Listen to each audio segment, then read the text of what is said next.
I think one time I reached out to you and I said, hey man, like, I think I asked you, I was like, hey, what do you see in me?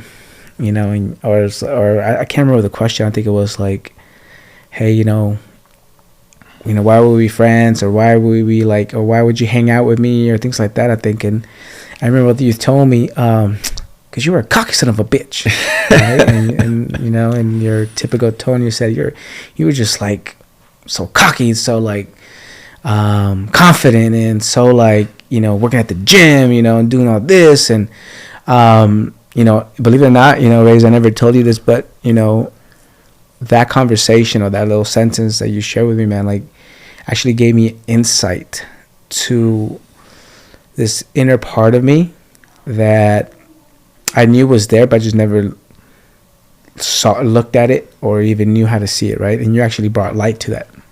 And let me explain to you what I mean by that, man. As I go through this process, the word ego is always thrown a lot, at people, or, the word ego is thrown a lot. As you go through this work, right? You go through what we call ego deaths, or you go through what we call ego revelations, in different phases of ego, what ego represents, right?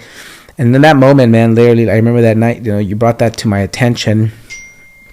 And literally that night, I went to sleep, and I went to sleep and literally passed out, and, woke up, or actually passed out. And literally in one of my, lucid dreams, man, I literally went into a place when I came face to face with my actual ego. Literally like inversion of self, what it looked like.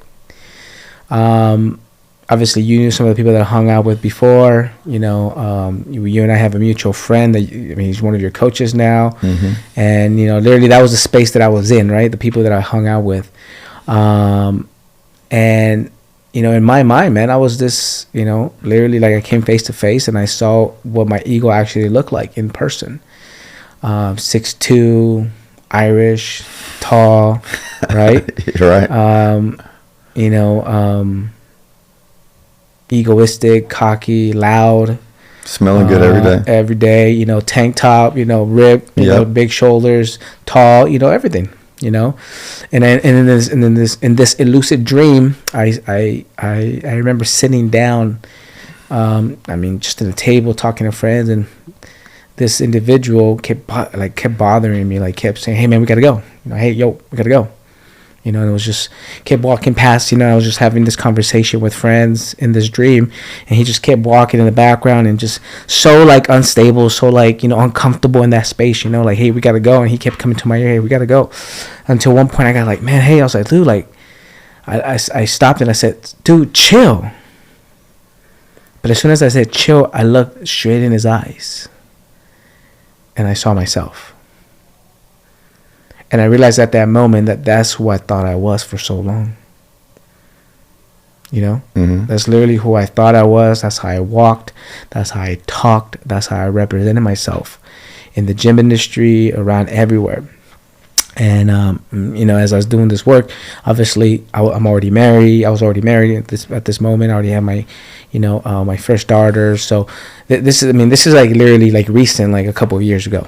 So it's not like, it's a couple of years ago.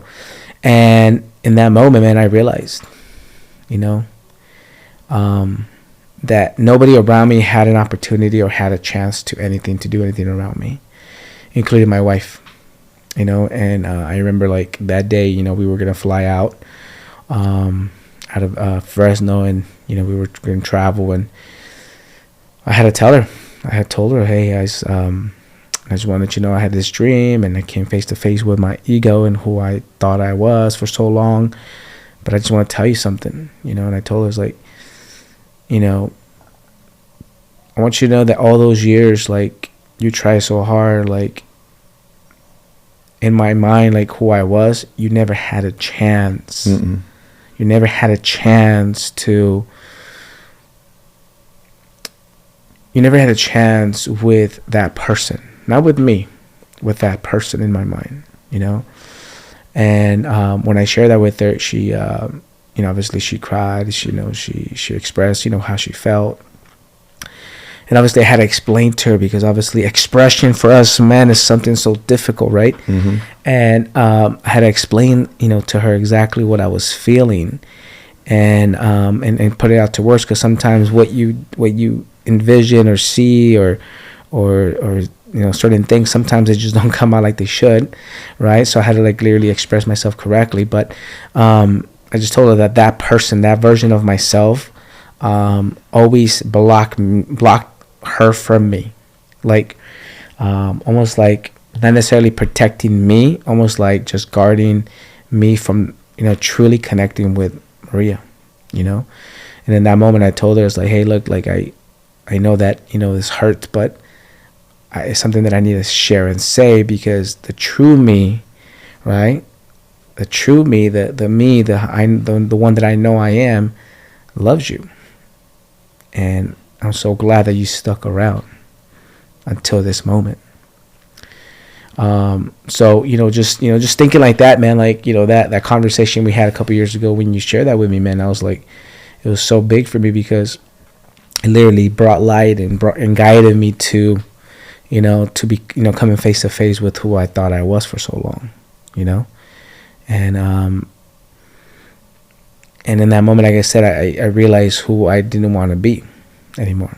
Now, I had to be grateful and I had to be thankful for that person though too, because that person brought me, got me this far, right? That person gave me, positions at work. That person gave me, helped me make an income. That person helped me, be aggressive, be determined, create a name for ourselves, right? It literally, there's definitely parts of that person that I honor, right, and that I still cherish, because, it's there for a reason. God gave us an ego for a reason, right? And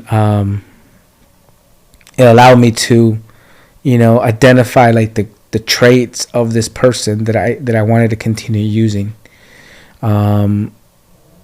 because again, that person is there to protect me too, and I always share people now when I talk about ego.